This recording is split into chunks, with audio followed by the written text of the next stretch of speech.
Well, this is quite appalling, isn't it? Over 200 people arrested. And what for? For caring about a nation that is being systematically wiped out. They're not happy about seeing children being starved to death, being blown up.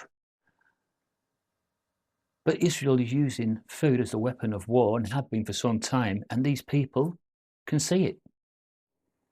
But the police, they're under orders, aren't they?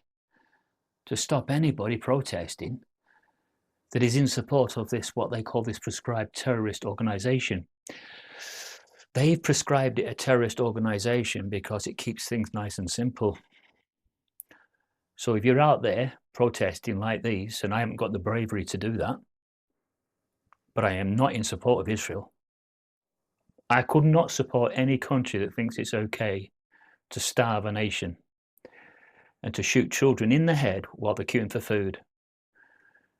I also couldn't support an organization that kidnaps people during the night and takes them as hostages. But my first thoughts are always for the innocent. I will always want to help the innocent before anyone else.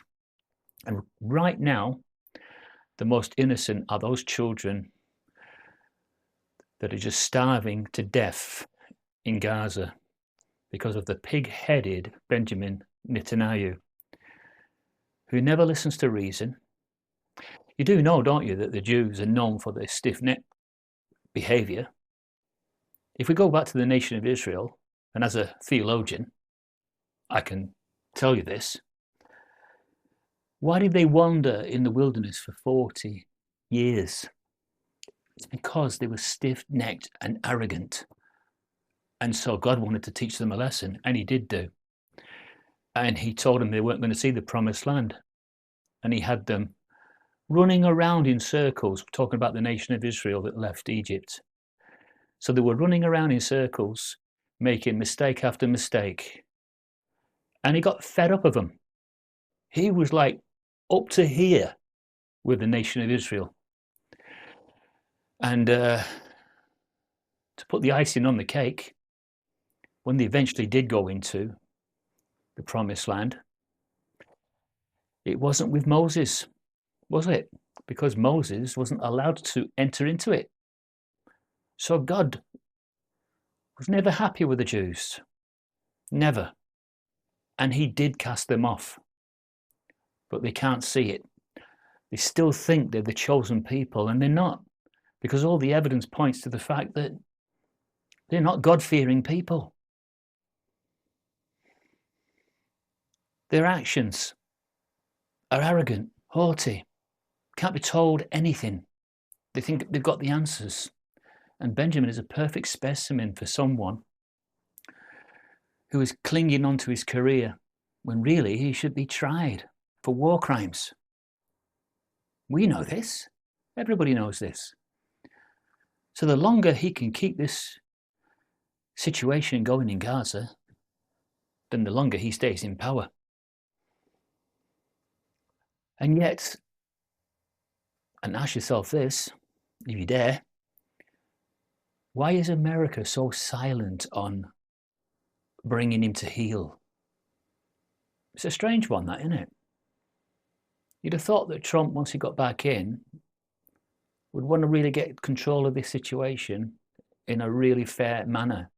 And yet he's just allowing Benjamin to run riot, do what he wants. And that's because they're both fellow Zionists. Oh yeah, all the clues are there. Trump's a Zionist through and through. And you heard his rhetoric at the start of the situation in Gaza when he was talking about turning it into something similar to the French Riviera. Of course, he's not talking like that now, because if he was to, people would put two and two together and say that their plan was genocide all along. Of course it is. You know, they don't want any potential terrorists coming through in the years to come. So if they can get them early out of the picture, you know what I mean? And so that's why they have no remorse. There's a lot of hatred for the people of Gaza from Israel. Yes, they've had their differences, massive differences. But if you go back to the biblical times, you know, you get some clues, very early clues, round about the nation of Israel time when Joshua took them in. But you also get a lot of clues to tell you that God cast off the Jews, cast them off, had enough of them. I mean, that's why he chose the Gentiles.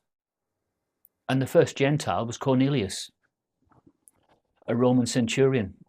And this was a sign that God was giving to everybody at that time, that he'd lost it with the Jews. He wasn't going to take them any further. And he scattered them. That's what he did to them. He scattered them. So these Zionists created the state of Israel when they didn't have their own foundation, did they? They had nothing to call their own. And did you know that that was actually prophesied in the Bible? That this is what God wanted. He was not happy with them.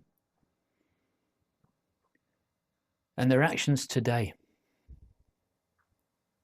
And for anybody that shows a little bit of support for those ones in Gaza that are being systematically wiped out, if you show an ounce of support for them, the British police are going to arrest you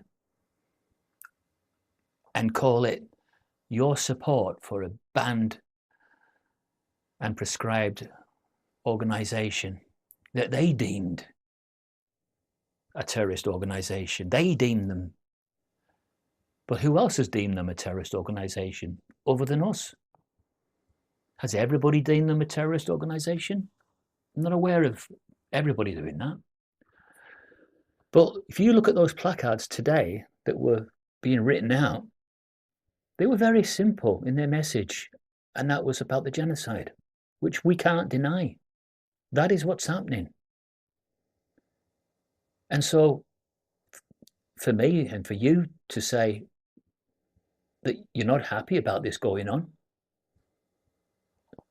okay, we can say it for the comfort of our own living room and not have the police come in and arrest us.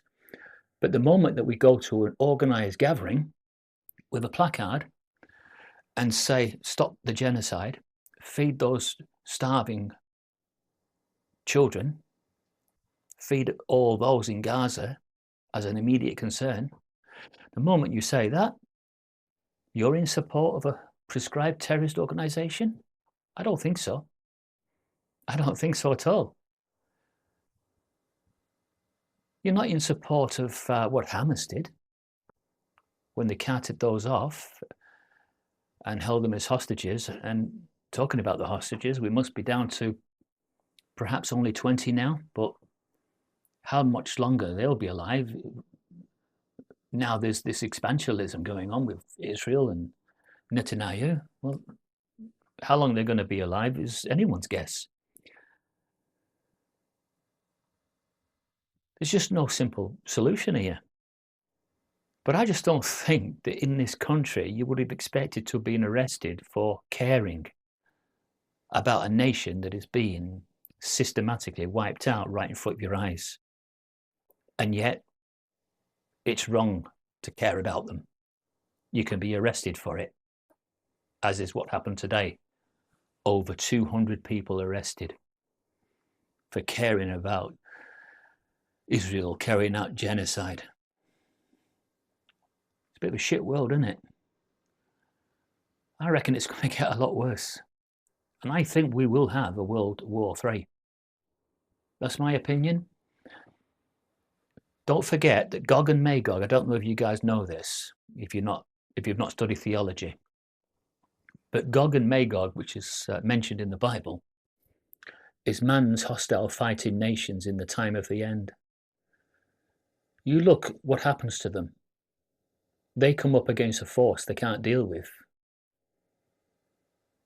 I'm talking about all of man's warring nations. Yeah, that's Russia. That's the United States. That's Germany, France. All man's hostile, fighting nations, which are collectively known as Gog and Magog,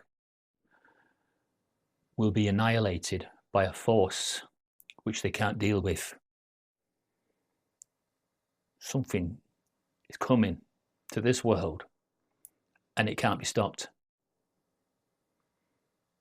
See ya.